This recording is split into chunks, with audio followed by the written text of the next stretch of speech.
Y ya estamos aquí comenzando este programa de síntesis el día de hoy, que, bueno, por supuesto, está Michelle Jacim aquí y nos acompaña Fidel Pichardo, como todos los miércoles, que vamos a empezar a discutir a ver si es realmente el día que más se ve síntesis. No, porque ellos le pasó como al PRM.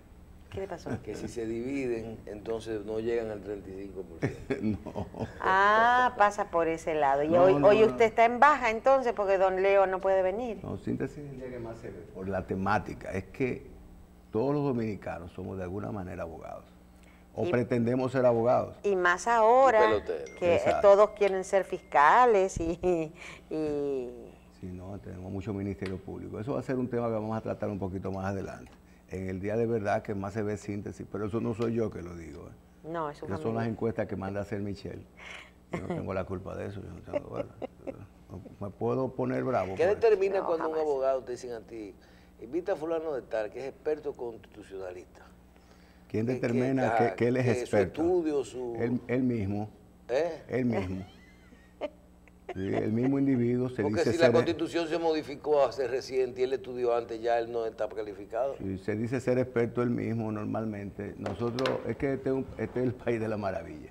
Mira, nosotros, por ejemplo, había una maestría de Derecho Constitucional y... Digo, hay abogados que también... había una maestría de Derecho Constitucional y había por lo menos 2 jueces del Tribunal Constitucional como estudiantes, no como docentes. ¿Entendiste? Sí. Te la barajo de nuevo. Entonces, imagínate tú, 2 jueces del Tribunal Constitucional preparadísimos, preparadísimos. Pasa que una maestría prácticamente novedosa en República Dominicana. Pero esos 2 jueces preparadísimos levantándole la mano a un abogado en ejercicio, docente coyuntural de esa maestría, diciéndole, profe, una pregunta. Para que ese docente le enseñe al juez constitucionalismo, para que entonces ese juez vaya al Tribunal Constitucional, porque aquello es virtual, es a nivel de docencia. Entonces ese estudiante vaya al Tribunal Constitucional no a hablar teóricamente, sino a interpretar la Constitución de acuerdo a qué, a su criterio particular o al criterio del profesor. ¿Qué te parece? Sí, pero aquí hay muchos expertos, los penalistas, ya que tienen 2 o 3 casos penales, se dicen penalistas, los constitucionalistas por su parte. Yo en República Dominicana los especialismos en materia de derechos son muy complicados, porque el abogado en República Dominicana regularmente no puede vivir del ejercicio especializado de un área del derecho. Por ejemplo, usted solamente maneja temas constitucionales en su oficina, usted está frito, porque los temas constitucionales son muy esporádicos, ¿verdad? Son cada vez más frecuentes, pero no dejan de ser excepciones dentro de la gran regla que es el ejercicio regular. Igual en materia penal. En materia penal hay un área así más especializada. Abogados que por el cúmulo de trabajo en materia penal son gran expertise en esa materia y ejercen esa materia. Por ejemplo, nuestro querido amigo y colega ha sido visitante de síntesis, Miguel Valerio. Bueno, es un penalista porque prácticamente todos los procesos que maneja son en áreas penales. El mismo doctor Pantaleón es un constitucionalista. Exacto. En el caso de Castillo Pantaleón, él tiene un doctorado en constitucionalismo y derechos fundamentales. ¿Y tú sabes quién también? El que fue candidato al colegio de abogados, el hijo del, ¿cómo se llama? Este muchacho escribe muchísimo en los medios todos los días. Ay, Dios mío. No sé. Porque hay muchos abogados buenos. No sé, pero en el caso de Castillo Pantaleón, por ejemplo, que te repito, tiene un doctorado en derechos fundamentales, pero ese es el doctorado. Ahora, él ejerce regularmente en materia penal. Mira qué tema. ¿Entiendes? Y excepcionalmente en materia constitucional cuando lo contratan, porque el abogado no ejerce porque sí.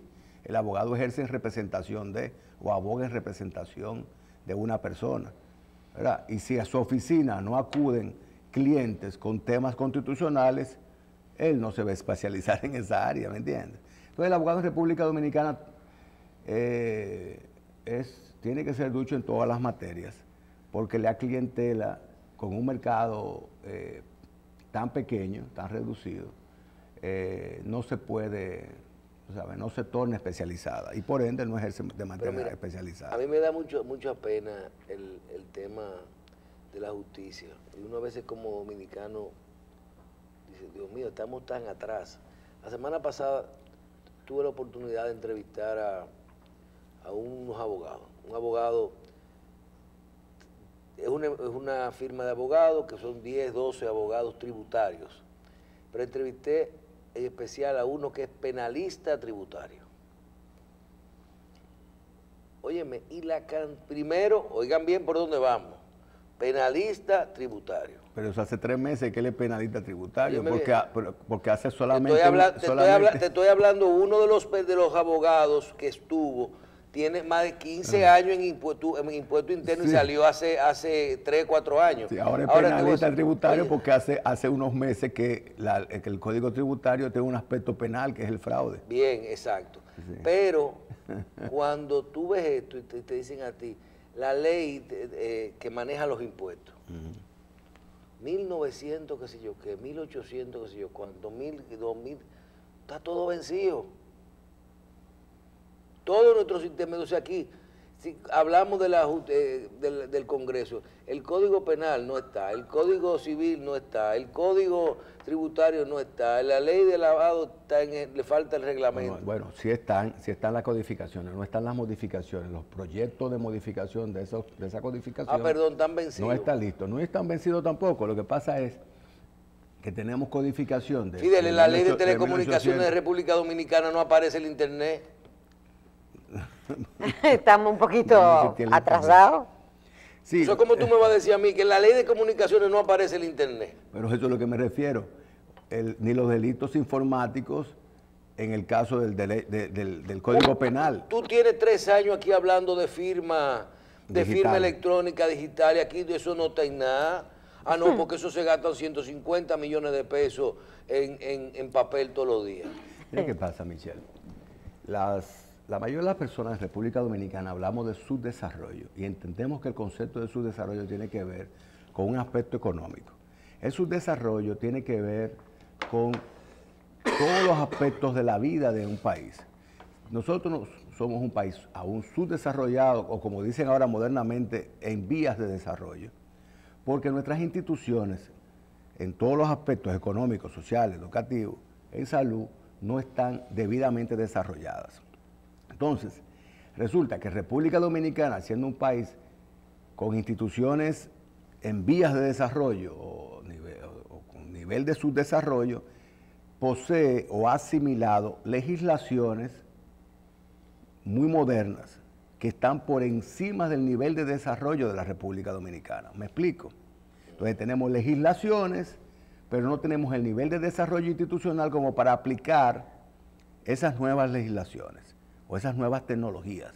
¿Entiendes? Entonces, en República Dominicana coexiste, por ejemplo, una élite que tiene acceso a todo, ¿verdad? Pero la gran mayoría en República Dominicana, sobre todo cuando tú viajas hacia el sur, es que más cuenta te das. En República Dominicana coexisten 3 sociedades, 3 o 4 sociedades. Una sociedad de élite que vive en el polígono central del Distrito Nacional, entiéndase, del Malecón a la Kennedy, de la Luperón hasta la Máximo Gómez.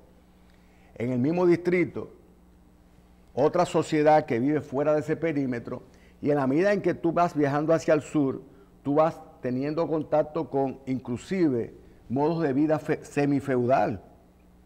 ¿Tú sabías? Tú dices, oh, Fidel, ¿cómo semifeudal? Claro, personas que tienen una gran extensión de tierra y familias que viven en esas extensiones de tierra como trabajadores del dueño de la finca y trabajan por una parte alícuota de lo que producen. Eso es semifeudalismo o neofeudalismo, ¿verdad? Es un señor feudal que tiene gentes ahí trabajando.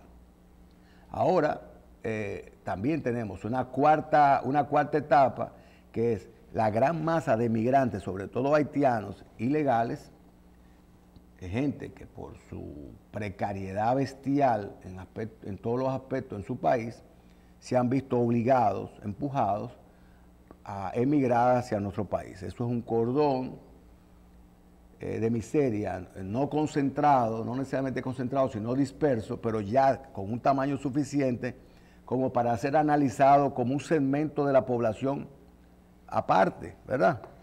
Entonces, tenemos la coexistencia de todo esto. Nuestras leyes, lamentablemente, muchas de ellas están por encima de nuestras capacidades de desarrollo. ¿Me entiendes? Entonces, nos quedamos sorprendidos cuando no se pueden aplicar. Esa legislación, eso de firma digital, desde el 2006, de firma digital. La firma digital es la posibilidad de que un banco de firmas electrónico pueda certificar que un correo electrónico fue efectivamente enviado por quien dice que fue enviado.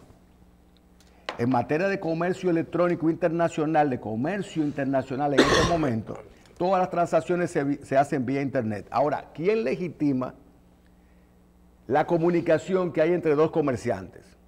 Bueno, la legitima la fe que se tienen de que ese es el mail. Pero esa ley de firmas digitales viene a certificar cuando existe un conflicto entre esas partes, esos comerciantes, cuando existe un conflicto y se pone en duda la existencia del contrato mismo, entonces ese banco de datos o banco de firmas digitales dice, sí, efectivamente existe un contrato, porque este mail con esta condición y esta respuesta fue enviado por las partes que participaron en ese intercambio comercial. Y si una de esas partes en República Dominicana, en este momento, en este estadio en que nos encontramos, dice, no, ese mail yo no lo mandé, ¿quién certifica que sí lo mandó o no? La firma. Solo la firma digital. Y en este momento solamente existe una compañía con la capacidad para certificar firmas, pero no ex post, sino ex antes. Me explico. Tienen esas personas que van a hacer un contrato de comercio electrónico internacional. Que es como un PayPal. Que previamente registrar sus firmas. Okay. Porque no es una firma grafológica, es una firma encriptada. Es una combinación de números y símbolos exclusivos de esa persona o de esa compañía. Pero debe ser registrada previamente para que cuando hagan las operaciones futuras, esa compañía certificadora diga, sí, efectivamente, esa es la firma. Claro, porque por internet se pueden hacer negociaciones de miles de millones de dólares. Por ejemplo. No solo de miles de millones, se puede evitar el uso de papel. Claro. ¿Usted imagina, por ejemplo, lo que yo decía el otro día, en el mismo, los aeropuertos de Estados Unidos? A ti no te dan un papelito ya ni de aduana ni de migración.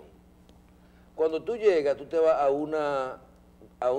una televisioncita, tú le preguntan unos papeles, te dicen ponga la cara, ponga la huella. En una televisión tú solo parado.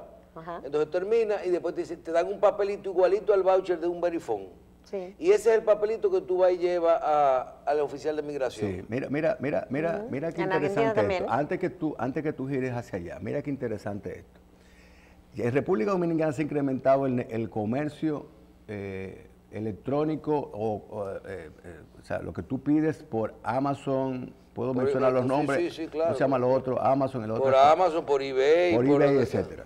Por todo. Imagínense ustedes que alguien con toda la tecnología que hay diseñe una página espejo de Amazon y simule ser Amazon. Y tú entras todos tus datos para hacer un pedido. Esos estafadores que simulan ser Amazon te captan tus datos. Y con los datos de tu tarjeta de crédito y todos los datos adicionales, hacen consumos y te roban. Bueno, pero resulta que tú entiendes que tú estás negociando con Amazon. Y en Internet, cuando tú abriste Amazon. Y cuando tú viste la plataforma, todo el sistema era el sistema de Amazon, ¿verdad? Entonces tú no tienes la capacidad como usuario de distinguir cuando tú estás hablando con Amazon o no, ¿verdad? Entonces, cuando tú vas a reclamar a Amazon no, pero usted no negoció conmigo, ¿me entiendes? Entonces, ¿quién tiene la obligación de tener seguridad en su sistema? ¿El usuario? No. Amazon, ¿verdad? Entonces, cuando tú vas a reclamar y Amazon dice, pero es que tú no estás negociando conmigo, ¿me entiendes? Sino con alguien que tiene un espejo. Bueno, pues tú tienes que evitar que alguien pueda simular tu página con sistemas de seguridad, ¿me entiendes? Con el sistema de firmas digitales, cuando esas compañías registran encriptadamente sus firmas digitales o sus, ¿cómo se llama? Sus formatos de seguridad, y un usuario también registra encriptadamente su firma digital, hay mayor seguridad y nivel probatorio, porque cuando viene el conflicto y tú vas al tribunal, resulta que el mail no tiene valor probatorio, Michelle. No. No, para nada. En este momento, el mail no tiene valor probatorio en los tribunales, a menos que y solo que tú tengas pruebas adicionales que avalen ese mail. Pero de forma autónoma, ese mail no tiene valor probatorio, porque no consta ni con la firma digital, ni con la firma física, ¿me entiendes? Y como tú puedes crear un mail, una dirección de internet con tanta facilidad y tan parecida una de otra, inclusive con el mismo nombre y diferente clave, ¿me entiendes? La duda no puede beneficiar el nivel probatorio. Entonces los tribunales, en ausencia, bueno, está aprobado la firma digital, la ley de firmas digitales, pero en ausencia de las compañías certificadoras, los tribunales no pueden aceptar como valor probatorio un mail a menos que existan otros elementos que avalen, que homologuen esa prueba. Tú sabes que un dato que... Ese es un tema que se trata muy claro, poco. Claro, que quiero que le hablemos un poquito a los amigos televidentes, es el tema de los depósitos virtuales. Aunque les voy a hablar de la nueva ley de lavado y de la sincerización de patrimonio, hay un dato que a lo mejor ahora que tú hablas de lo que es la prueba en caso de un conflicto, Sí. Y es bueno que tengan cuidado con este caso, que es el caso en el cual usted le dice a una operación que aquí se está dando mucho, que transfiéreme, deposítame, dame una cuenta del Popular, dame una cuenta del VHD, dame una cuenta de eso, dame una cuenta de reserva, transfiéreme, deposítame. Sí. Oigan bien, personas, Fidel, transfiéreme. Ok, te puse ahí 30,000 pesos. Te mando una copia, normalmente le tiran una copia al recibito y te lo mandan por WhatsApp. Sí. Señores, eso se está dando todos los días con pago, con nómina. Busquen el concepto si aparece en el recibito. Casi siempre los conceptos que le pone el depositante no aparecen en el de recibito. Casi nunca. Casi nunca. Entonces, posiblemente, te voy a contar un caso que le pasó a alguien. Una persona tenía diferentes dineros que otra persona le debía. Dinero de una deuda, dinero de un alquiler, dinero de diferentes conceptos de... La misma persona le debía a una persona diferentes conceptos de deuda. Sí, sí. Esa persona le decía, te voy a pagar lo que te debo, un abono a la deuda, al dinero que me prestaste. Ok, deposítame. Ahí ya te deposité 30,000. Pero cuando esa persona depositaba esos 30,000, en el concepto en la computadora ponía abono al alquiler de tal mes, de otro concepto que le debía a esa persona.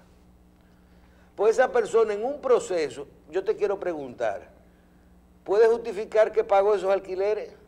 Porque el concepto es unilateral, él fue que decidió a lo que le marcó. Eso es como cuando tú digas el caso de los conceptos contables. No, espérate, pero para terminar... Tú mandas un concepto y el receptor lo abona a otro, un concepto diferente. El emisor lo pone al que no es. Pero un mejor ejemplo, yo voy a sacar un cheque de mi empresa. Mira, saco un cheque, fulana, sí, hazme un cheque de 50,000 pesos. Hazme un cheque de 50,000 pesos para cambiarlo. Bien, toma 50,000 pesos. El concepto a que esa mujer le puso el cheque, o ese contador le puso el cheque, puede perjudicar a otra persona. Cambio de cheque para pagar soborno de compra de tal cosa. El que recibió o no el dinero final puede decir, pero el papel aguanta cualquier cosa. Y eso puede ser un mecanismo de prueba en una empresa para que una persona que no ha hecho nada, en una empresa pueden estar sacando cheque a nombre de Juan Pérez, a nombre mío, sin yo saber que yo estoy recibiendo cheque. Hacen un cheque a nombre de Michelle Jacín, lo hacen para tal cosa, lo voltean, le ponen Michelle Jacín y la cédula y le hacen un doble endoso. Un ejemplo real. Pero yo no estoy recibiendo ese dinero. Mira, hace como, bueno, este año no me ha pasado, pero el año pasado me pasó en 2 o 3 ocasiones que me llamaron a preguntarme si yo le había dado servicio a tal o cual compañía. Yo decía que no.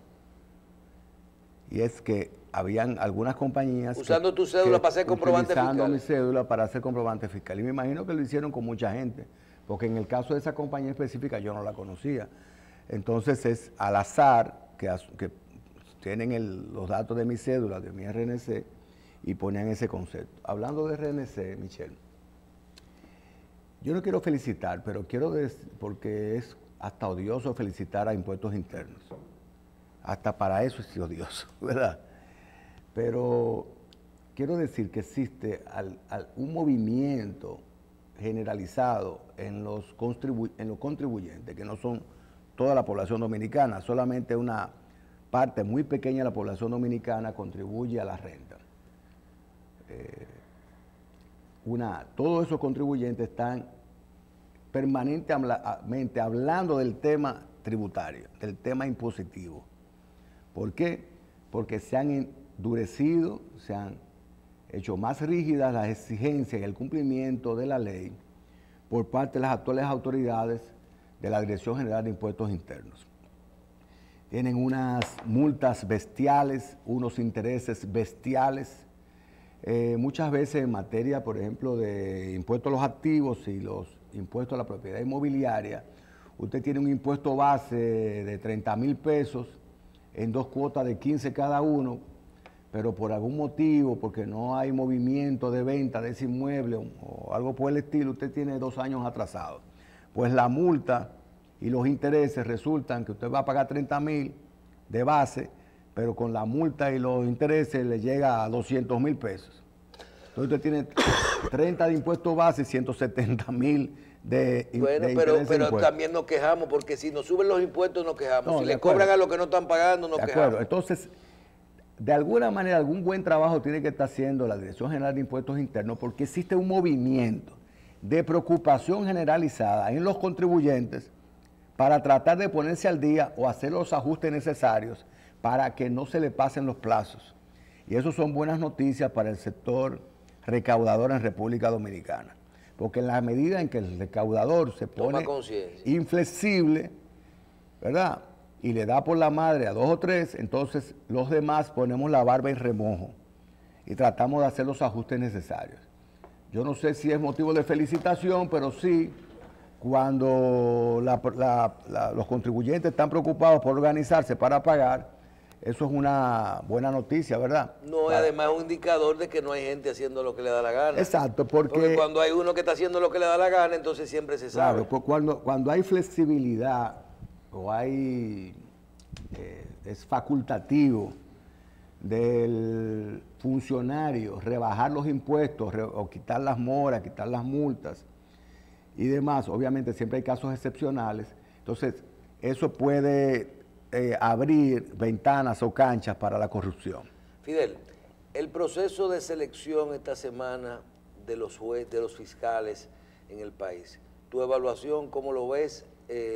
¿Entiendes que se ha hecho de acuerdo a cómo tenía que ser el proceso de elección, de evaluación de todos estos jueces que son parte de la carrera judicial? Los fiscales. De estos fiscales. Sí, bueno, lo que pasa con el concurso del Ministerio Público es que este es el primer concurso que se celebra. O sea, acuérdense que en el pasado los fiscales eran seleccionados por decreto del Poder Ejecutivo, ¿verdad? Eso es un nombramiento.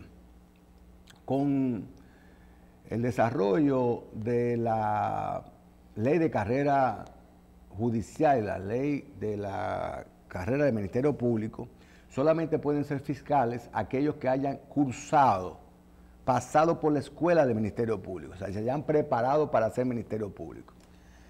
Entonces, luego de esa ley coexistían los fiscales antes de la ley y después de la ley.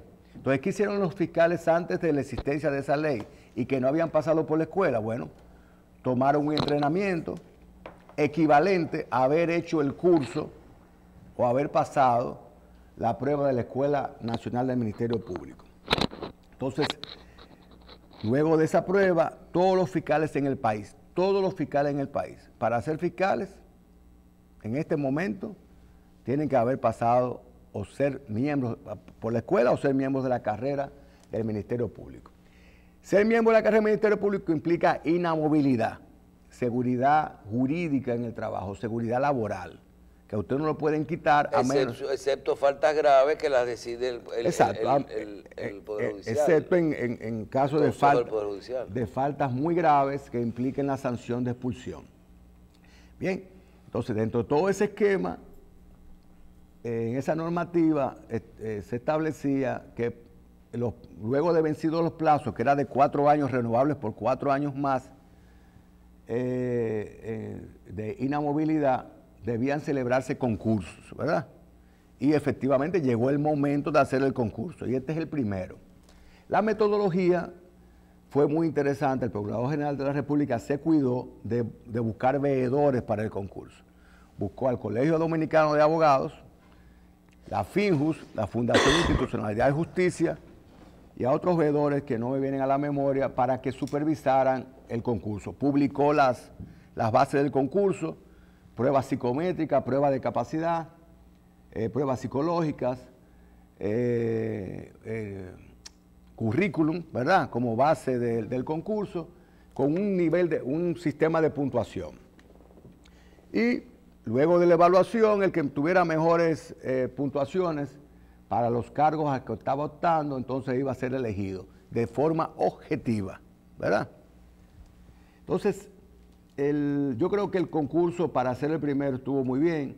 Hay muchas críticas, críticas infundadas, hay otras críticas bastante fundadas. Por ejemplo, la querida amiga y periodista, excelente periodista, Edith Febles, hizo un trabajo una semana antes del concurso, diciendo que el concurso había sido de alguna manera predeterminado, arreglado, porque en las bases del concurso se establecían 5 puntos o una puntuación de 5 puntos adicionales a aquellos que habían hecho un curso específico.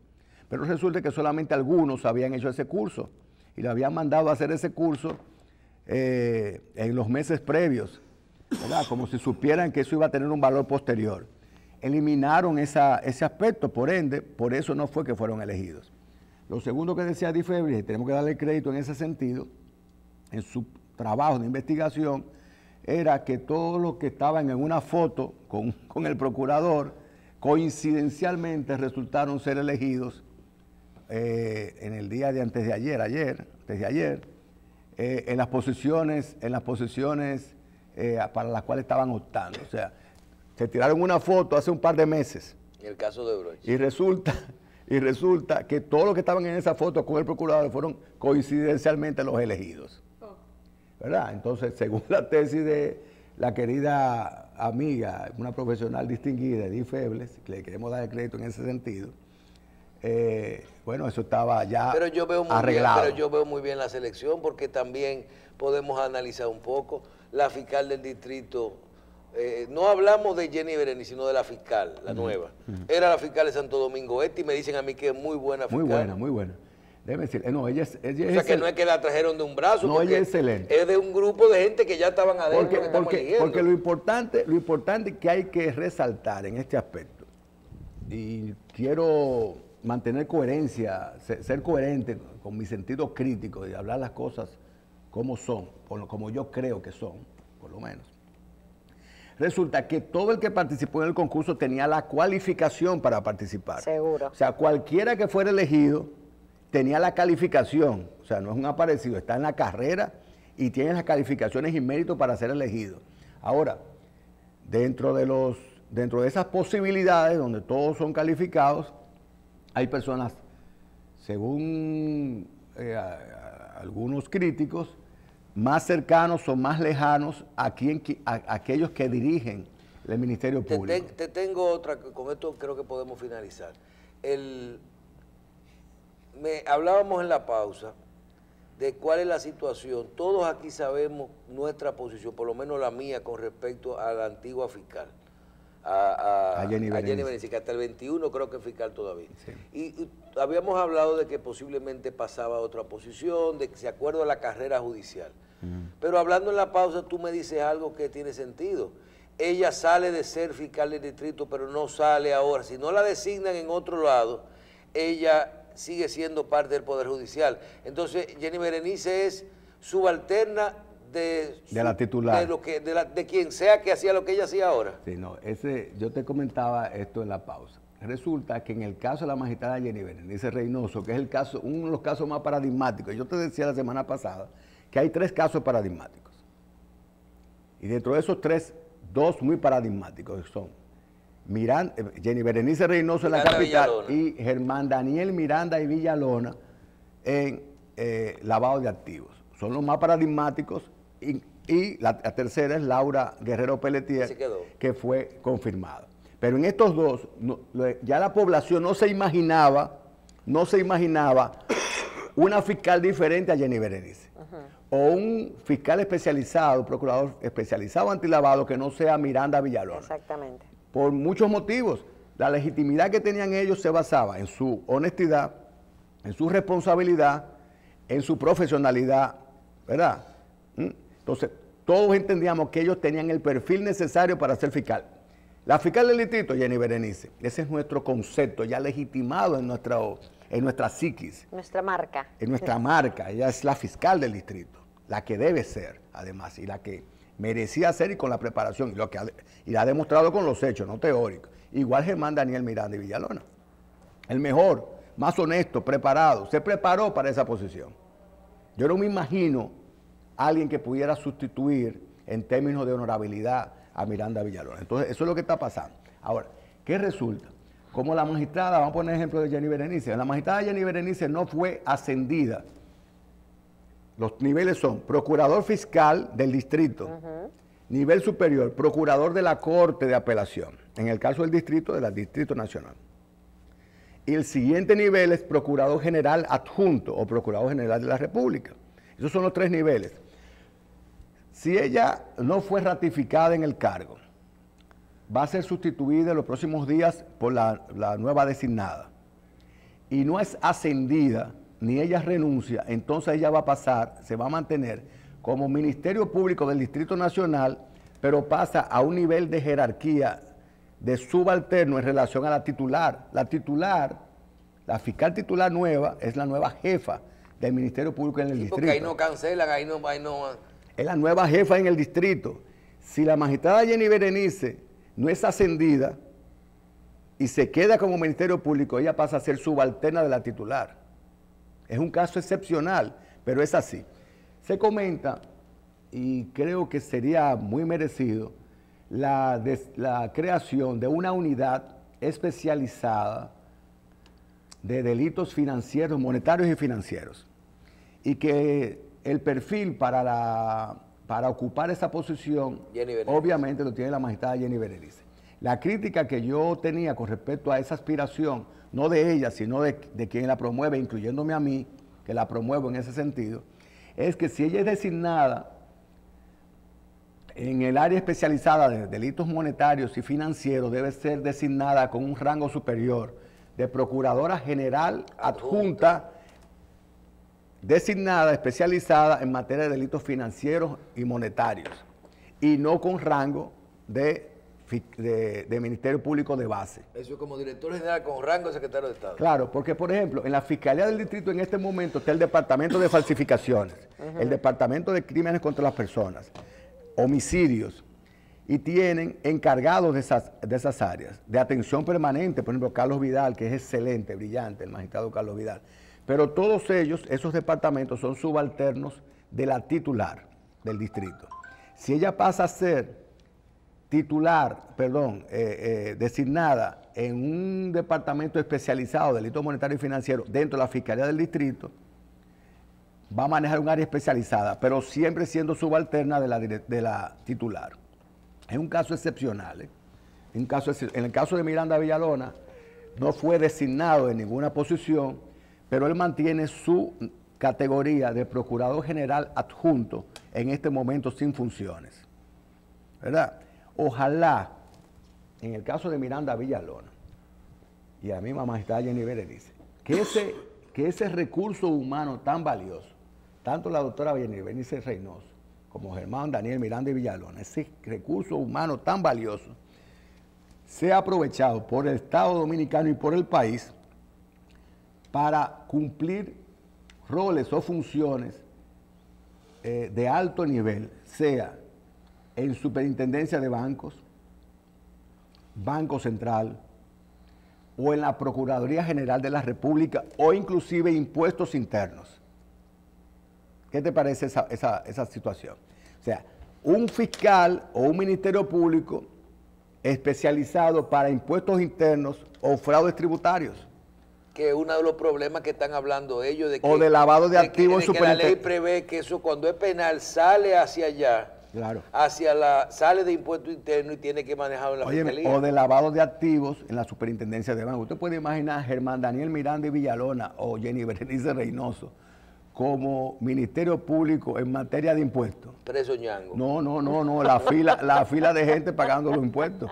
La gente haciendo fila. Entonces hay que buscar entonces 2 guachimanes, la policía para que controle y un sistema de estos de números que le dan, diga, tome su número. No puede meterse a 3 gente y todo junto ahí, ¿no? Es mucho fuerte. Llévalo por suave.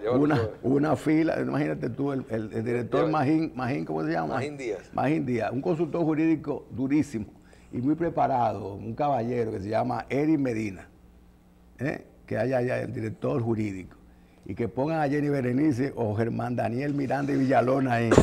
Entonces sí es verdad que está la fila de gente para pagar los impuestos. Oye, pero qué país más organizadito. Mira dónde está la gente haciendo fila. Pagamos la deuda pública, 40.000 millones. Imagínense, inmediatamente. Hagamos una pausa, venimos en breve.